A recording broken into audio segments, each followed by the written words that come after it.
The Signal Oil Program, The Whistler.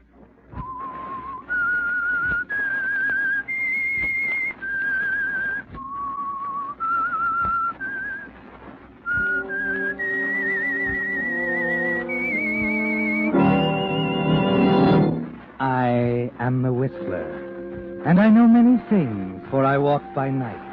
I know many strange tales hidden in the hearts of men and women who have stepped into the shadows. Yes, I know the nameless terrors of which they dare not speak. Yes, friends, it's time for The Whistler, rated by independent research the most popular West Coast radio program. And remember, let every traffic signal remind you, with new Signal gasoline, you do go farther than ever. Look for the familiar big yellow and black circle sign that identifies those popular Signal service stations throughout the West, from Canada to Mexico. And now, the Whistler's strange story, The Blind Vet.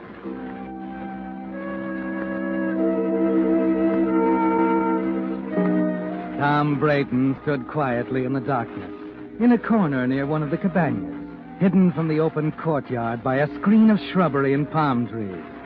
The luminous dial of his wristwatch told him it was 11:15, but he hadn't long to wait.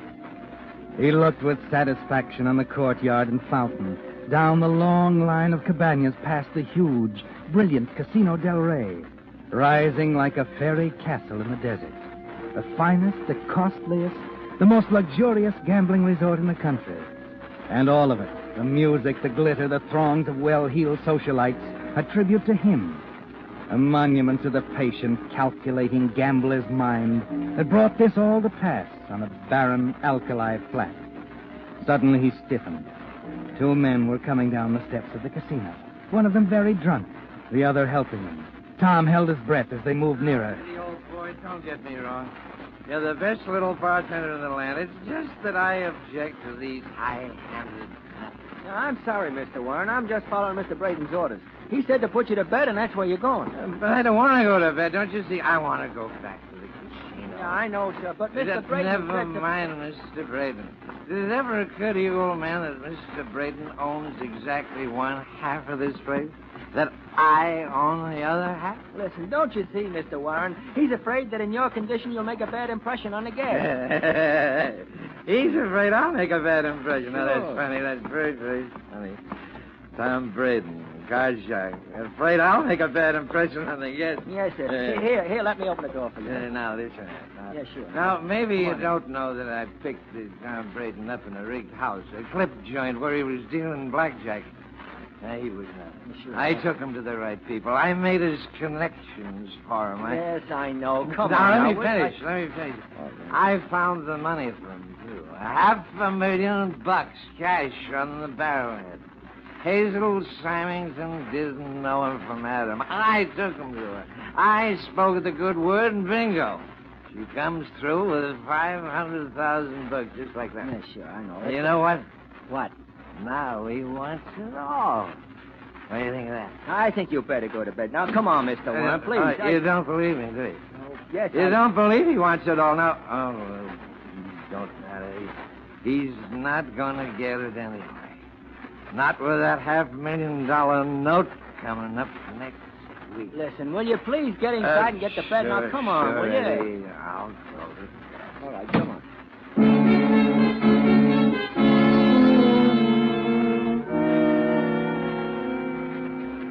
Well, Tom, your partner speaking his piece again. Same song, 87th verse. You smile to yourself and continue to wait there in the darkness. Finally, you see Ed leave and walk back up to the bar. You stand there for 5 minutes longer, just for good measure, and then walk quietly up to the door, whip a silk handkerchief from your breast pocket, place it over the knob, and let yourself in with your pass key.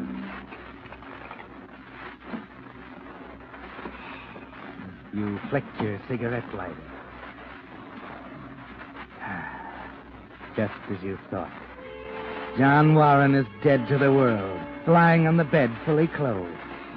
Remarkable what a couple of knockout drops will do, isn't it, Tom? Quickly, you move around the room, Make sure all the windows are closed tightly. Then over to the gas heater in the fireplace. Once again, the silk handkerchief over the valve. Ah, there. John Warren was right, wasn't he, Tom? You do want it all.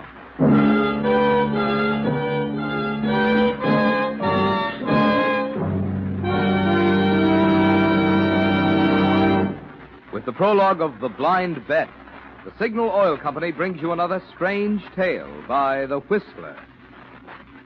Let me see. 1, 2, 3, 5, 9. Just 9 more days before your 4th of July holiday. For most folks with cars, that means a trip somewhere, to the mountains or to the beach. But for too many folks, it's also going to mean accidents. Accidents that could have been avoided by an ounce of prevention. Here's what I mean. Traffic deaths in April were 47% higher than a year ago. One big reason is that today's aging cars are wearing out. In the recent police traffic check program, 1 out of every 3 cars inspected had either defective brakes, tires, lights, horn, or windshield wiper. Little parts that cost so little to fix, but can cause such big accidents.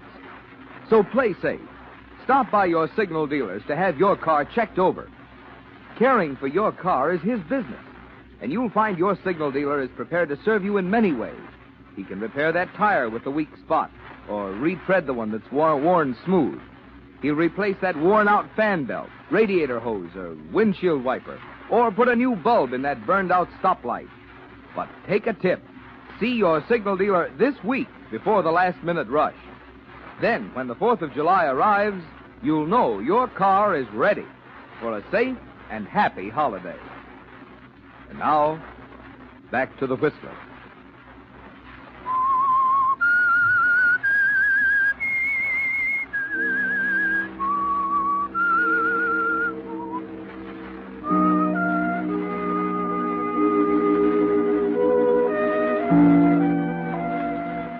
Yes, Tom. John Warren was right. You do want all the money. It took the 3 of you to build the Casino Del Rey. John Warren's socialite friends, Mr. Symington's money and your brains. And now you've got to have it all. You stand there at the bar, calmly talking to Ed, the bartender, while John Warren lies dying in his cabaña. Like every decision you ever made, it was a matter of odds, wasn't it, Tom? A good bet. 1,000 to 1 he'll be found dead in the morning, the victim of an unfortunate accident involving too much alcohol and a gas heater he forgot to light. So you wait there calmly until finally you see Mrs. Symington waddle into the game room and put her 200 pounds next to the poker table, pull in her cards with those fat, jewel-covered arms and begin to play. You manage to get along with her, don't you, Tom? Of course you do. After all, there's the personal note she holds against you for $500,000 coming up for renewal next week. Sorry I had to interrupt you, Hazel. Were you winning? I'm not much of a gambler, I guess. I never bet unless I have a sure thing. You can't win that way. What's on your mind? John. Oh, I suppose he's drunk again. Well, I just had Eddie put him to bed. I think the 3 of us ought to have a meeting in the morning. I've talked to him till I'm blue in the face. You know, it worries me to have John jeopardize your investment. Now, look, Tommy, we talk the same language. You can lay it on the table. What do you mean? You were dealing a 2-bit blackjack game when John Warren introduced us. And when my late lamented husband married me, I was a hash slinger. So you don't need John anymore, eh? Why don't you get rid of him? What's the matter, Tom? Do you like the idea? Well, it's pretty rough. Oh? You mean you think that we can... Why, I mean you can stuff his pockets with money and put him on a plane. Send him to Havana or Honolulu. Time he gets back, you can buy him out. Oh. What did you think I meant? Oh, just that. I wonder. Hmm? Nothing. You better run along. Here comes my good friend, Dr. Latham. Okay, we'll meet tomorrow, huh? Well, if you want to. Oh, by the way, don't worry about that note. I'm in no hurry for the money. Of course not, Hazel. You know I'm not the worrying kind.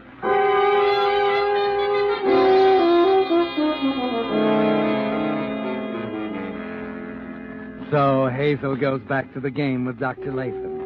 Disgusting, isn't it, Tom? Latham, 25 years her junior, fawning, flattering, fearful that the life she's leading will kill her before he marries her. That's odd, isn't it? Both in the same boat.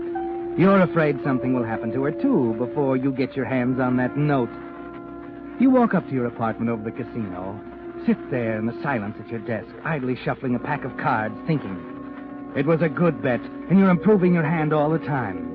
Eddie, the bartender, was the last man to see John alive. No one saw you leave or come back to the casino. Hazel will testify you expected to meet John in the morning. Yes, Tom, it's a good bet. Come in. Oh, Dr. Latham. Thought I might have a word with you, Mr. Breton. Sure, how much do you want? Do you always think in terms of money? Of course, so do you. I wanted to talk to you about Mrs. Symington. Well, she inherited about $30 million, but I don't know how much she has left. I am not interested in Mrs. Symington's money. Of course you're not. It's her beautiful soul that attracts you. Come on, Doc, come to the point. I happen to know we cleaned you the first night you were here, that Mrs. Symington has been staking you regularly, and that if the AMA knew you were practicing in this state, they'd jerk your license, if they haven't done it already. Now, what do you want? We seem to have a mutual interest in Mrs. Symington's health. Mm-hmm. If anything happened to her, it isn't likely her financial manager would see his way clear to renew the note she holds on you. Right? What's wrong with Mrs. Symington's health? Good heavens, man, you have eyes, haven't you? She's dangerously heavy for her age. Overindulges in everything. Food, drinks, gambling, opiates. What kind of opiates? Ordinary sedatives to help her sleep. Terribly hard on her heart, nevertheless. If you knew she had heart trouble, why'd you let her have them? Because if I cut her off, she'd only buy them someplace else. I'm very much interested in Hazel, Mr. Breton. Unfortunately, I can't say the feeling's reciprocated. Apparently, she depends on you a great deal for advice. You're a little obscure, Doctor. Mr. Breton, if you were to help me arrange, say, an alliance with Hazel... You'd arrange to get the note for me, is that it? Exactly. It wouldn't cost you a cent. What do you say? No. Why? Well, in the first place, she isn't stupid. Every fortune hunter in the country's been after her for years. Well, of and in the course. second place, you double-crossed me. Good night, Doctor.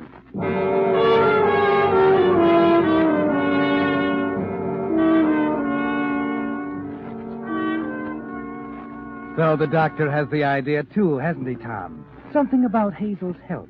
Something about her estate moving in to collect the $500,000 note, should anything happen to her. You know you can never pay it. They might as well ask for the moon. You knew from the first that you'd have to cross this bridge someday, just as you knew you'd have to eliminate John Warren. But this one isn't easy, is it, Tom? Somehow, some way, you have to get your hands on that note. Yes, it's something to think about. Something to keep your mind spinning all night. And then... Oh, what the devil. Yes? Mr. Breton, this is Eddie. Oh, yes, Eddie. Mr. Warren's dead. What? He didn't answer his phone, so I went down there. I opened the door, and the place was full of gas. Did you call the doctor? Latham's there now. Said Mr. Warren must have got cold during the night and got up to turn on the gas. But he was in a fog and went back to bed without lighting it. Oh. Tough, isn't it, boss? Yeah. Tough.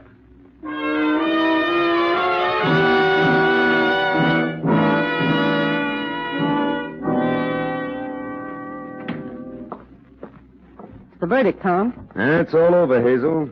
The good sheriff just left. Just like that. Just like that. You're a good gambler, Tom. You play a pretty tough hand yourself. I've got a couple of high cards, but I'm afraid I'm a little overcautious. Oh? Yes, cabaña tomorrow. I think we ought to talk about that note. Well, The last card you played was an ace. My luck, you know. the sheriff said it was an Oh, accident. of course. The only one who might deny it is John. Oh, pardon me. Am I interrupting a post-mortem? This is no time for flippancy, Doctor. Hazel and I lost a good friend last night. I'm sorry. I should have known how deeply grieved you are. You don't look so well, Hazel. I never felt better in my life. I don't think you should play tonight. Now, let's not go through that again. You're I told you. overexcited. You've been that way for months. If you persist in this, if you keep up with this nonsense with sleeping tablets... I'm glad you mentioned that, Doctor. I'm out of sleeping tablets. Bring some over tonight, will you, please? But, Hazel, don't you understand? Hazel, you'd better listen to her. I'm going back to dress, Doctor. I'll expect you in an hour. Well, I'll bring you one tablet. And that's all. Just one.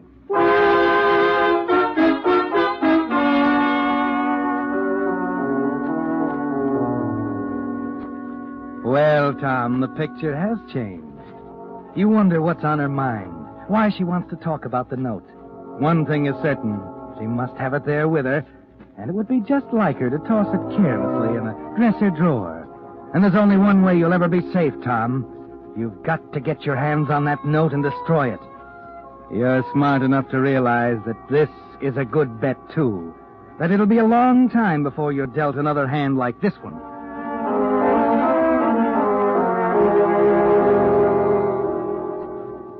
But it's a blind bet, Tom. And the one thing that changed the odds completely, the thing that made your whole plan so ridiculously futile, took place a few hours later in Mrs. Symington's cabaña. Now, I hope you understand, Hazel. I'll leave the sedative here, but I don't want you to take it unless it's absolutely necessary. Oh, just a minute. There's my call. Yes? Ready with New York, Mrs. Symington? Hello, Mr. Pierce. Yes, Mrs. Symington. What can I do for you? I'm afraid I made a mistake, Mr. Pierce. I just found I included that Tom Breton note in those papers I mailed you last week. Yes, it's due next week. Did you want me to start action on it here? No, mail it to me at once and I'll take care of it here. Very well. Is there anything else, Mrs. Symington? No, that's all, Mr. Pierce. Goodbye. Goodbye. Well, what are you going to do? Foreclose? No. I'm going to tear it up. What? Tear up a note for $500,000? Are you crazy? I don't think so. Under the circumstances, I'm getting off cheap. You see, Doc, I've decided that this business is a little vicious for a woman of my age. Yes, but my good woman, $500,000. You don't know what you're doing. And you don't know Breton.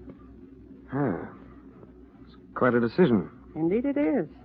I only hope I didn't make it too late. Mm-hmm. That's a pretty generous gift, Hazel. Yes.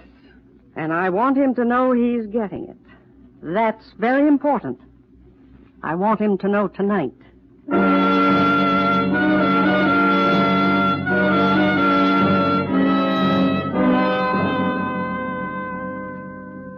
Yes, Tom, it was a blind bet. And it might have been off if you'd heard that conversation, if you'd known about the blind card. But you didn't until it was too late. Shortly before midnight, you see Hazel and the doctor come into the game room, but you keep your eyes on your cards. The less you say tonight, the better. Hazel is nobody's fool. I'll bet, too. Hello, Breton. If you don't mind, I'd Later, like to... Doc, later. I'm busy. Well, could you excuse yourself for a moment? It's a matter of some importance. Look, if you want to cash a check, Eddie will take care of you. Now run along, will you? I'll see you later. It'll only take a minute. It's about the note. Oh.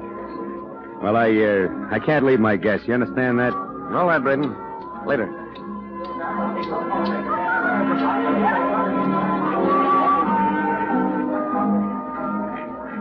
What's the matter with him? He's coming later. Can't leave his guests. Sit down. I still think you're making an awful mistake, Hazel. I know what I'm doing. You're afraid of him, aren't you? Why did you say that? I can see it in your face. You better stick to your pills. I'm not afraid of anyone. I'm serious, Hazel. You don't look very well tonight.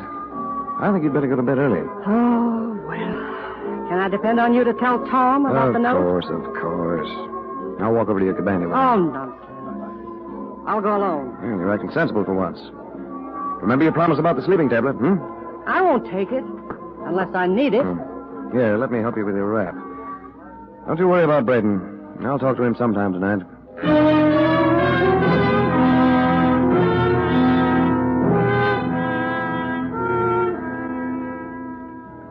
You sit there and watch them, Tom. See Hazel walk to the door and the doctor turn and come back. It was about the note, he said. And you're sure now that there could only be one reason why she'd be so anxious to talk to you about the note. She's changed her mind, of course. It's just like her. She's changed her mind and wants to call in her note. But why? Why would she do that? You know the doctor could never convince her. She has no respect for him. She must have talked to someone.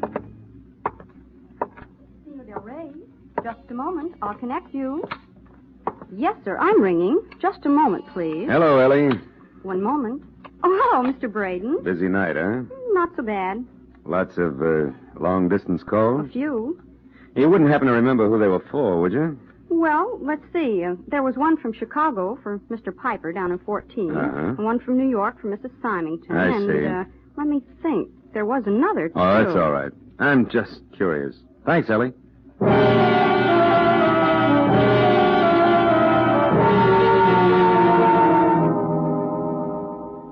That's it, Tom. You're sure now, aren't you? Pierce called her from New York and changed her mind about the note. Of course. She wants her money, and you can't get it for her. You avoid Dr. Latham. You don't want to hear about the note. You have to be able to prove that you believed Hazel was going to renew it, that no one told you differently, that there was every reason in the world why you'd want her to live. Yes, Tom, there's only one way out now. That single sleeping tablet in Hazel's room, the one the doctor left for her, is going to be the last one she'll ever take. Oh, Eddie. Yes, Mr. Breton, can I fix your drink? No, I'm going up to my apartment. Look, I don't want to be disturbed under any circumstances. Did you see the doctor? No. He's been after me all evening. Says he's got to see you, that it's awfully important. Well, I can't see him tonight. I got a headache. I feel rotten. I'm going to bed. Tell him that. Okay, boss. Anything you say.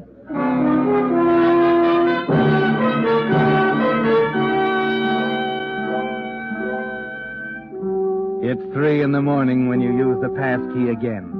This time on the door of Hazel's cabaña.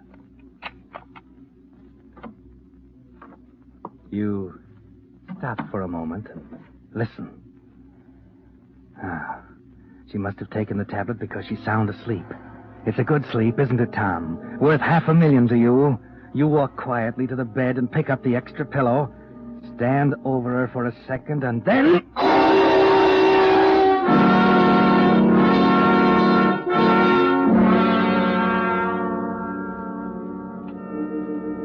She's stopped breathing now. It's all over, Tom.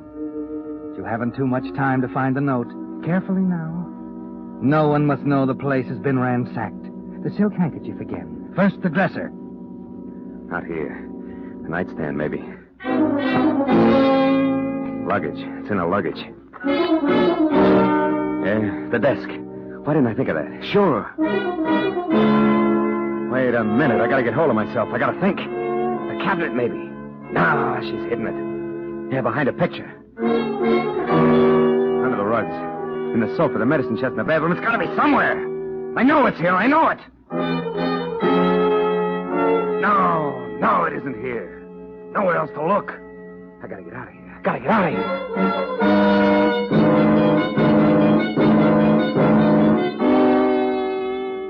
The bet didn't pay off, did it, Tom? You start out the door now, and then suddenly turn to take one last look. Nothing must appear disturbed. The lights from a distant automobile illuminate the room for a second, just as your eyes fall on the dressing table, and your heart almost stops. You nearly put the noose around your own neck, didn't you, Tom? There, on top of the dresser, in plain sight, is the sleeping tablet. Hazel didn't take it. Quickly, you walk to the bathroom, fill a glass half full of water, put her fingerprints on it, and set it on the nightstand. Then you walk into the bathroom and get rid of the tablet. At least they won't get you for the murder.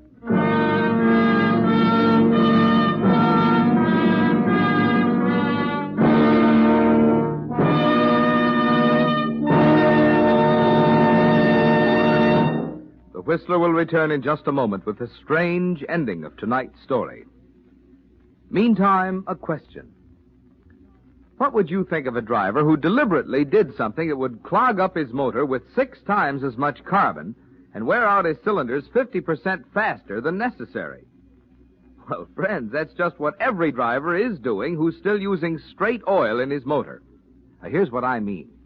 In exhaustive road and laboratory tests, today's finest straight motor oil was compared with the amazing new type Signal lubricant that combines 5 scientific compounds with 100% pure paraffin base. Signal Premium Motor Oil. The result? The motors using Signal Premium Oil actually showed only 1/6 as much carbon and 1/3 less cylinder wear. Get that? Motors stayed 6 times cleaner. Cylinder wear was reduced 1/3 with new Signal Premium Motor Oil. No wonder drivers who want to keep wear down and performance up are switching from old-fashioned straight motor oil. Switching now to the amazing new type Signal lubricant that's your guarantee of a sweeter running motor. Signal Premium Motor Oil. And now, back to the Whistler.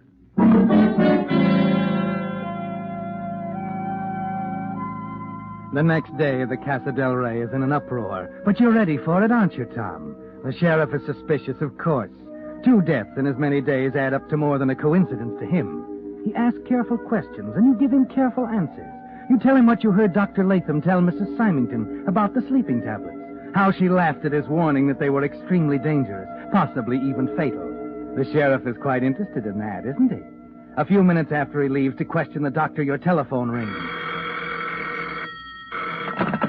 Yes? Breton, this is Latham. The coroner and I just finished examining Mrs. Symington. Oh? No marks of violence, no signs of poison.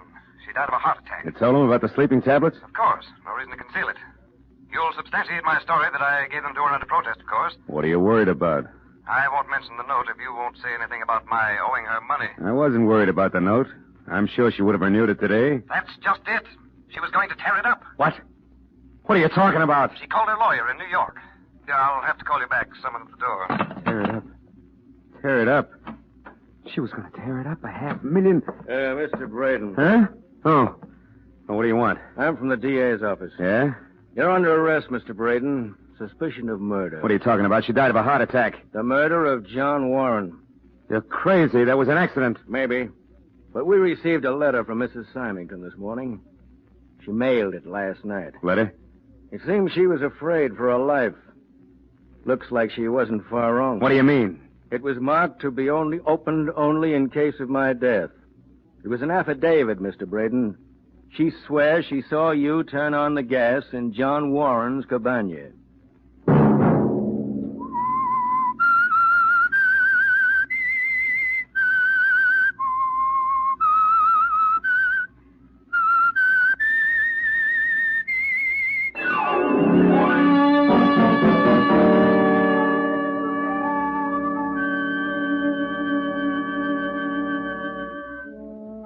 Next Monday at 9 o'clock, The Whistler will bring you another strange tale. The Whistler is broadcast for your entertainment by the marketers of Signal gasoline and motor oil and fine quality automotive accessories, and by your neighborhood Signal dealer. Featured in tonight's cast were Gerald Moore and Myra Marsh. This program, produced by George W. Allen, with tonight's story by Bill Tobin, music by Wilbur Hatch, is transmitted to our troops overseas by the Armed Forces Radio Service.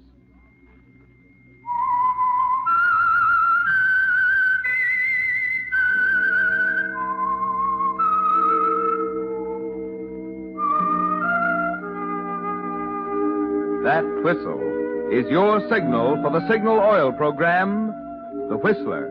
This is Marvin Miller speaking, reminding you to look for those familiar yellow and black circle signs that identify those popular Signal Oil stations throughout the West, from Canada to Mexico. This is CBS, the Columbia Broadcasting System.